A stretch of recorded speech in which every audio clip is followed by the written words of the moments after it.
gosh, I've been in the business 20 years this year. And I was working for the Sacramento County Sheriff's Department 20 plus years ago and decided to get my real estate license by accident. I wanted to get into real estate investing, and I read the book Rich Dad Poor Dad. And I was like, oh, this is what I want to do. And so I actually went to my local college and just took a few night classes in real estate economics. And my teacher said, you're in 2 of the 3 classes you need to get your real estate license. You could be a realtor. I go, I don't want to be a realtor. And he said, well, just take this class online and just go take the test. And so I was like, okay, I'll do that. So then I did it, passed the test, and I'm like, well, now what? And that was pretty much my first 5 years of my career is, okay, I did that, now what? And I got my license, and he said, hey, there's a new company in town, Keller Williams. Why don't you go check them out? So I did. And so I was there part-time for about 2 years.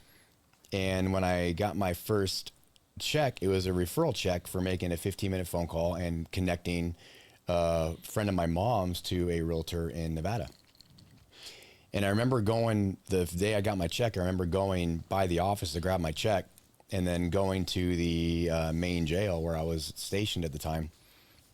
And I got my pay stub that same day. And I was like, this is for a 15-minute phone call. This is for 80 hours worth of work in a cylinder block that I don't see the daylight. And I said, something's not right here. And for me, I wanted to get out of the, I don't want to say the day-to-day, 8 to 5. I mean, there's nothing wrong with a very steady paycheck, benefits, and retirement.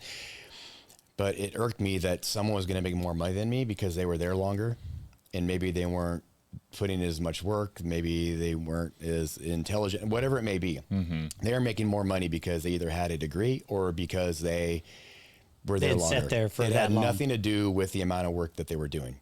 And so I said, I want to get into something where I don't care what the person next to me is doing. My results are based upon my effort.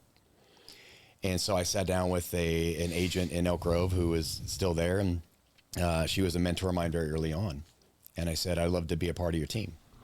And she said, let's do it. She goes, but you can't half-ass 2 careers. You got to pick one. And so I went home, talked to my wife, and quit. I put in my 30-day notice the next day and quit.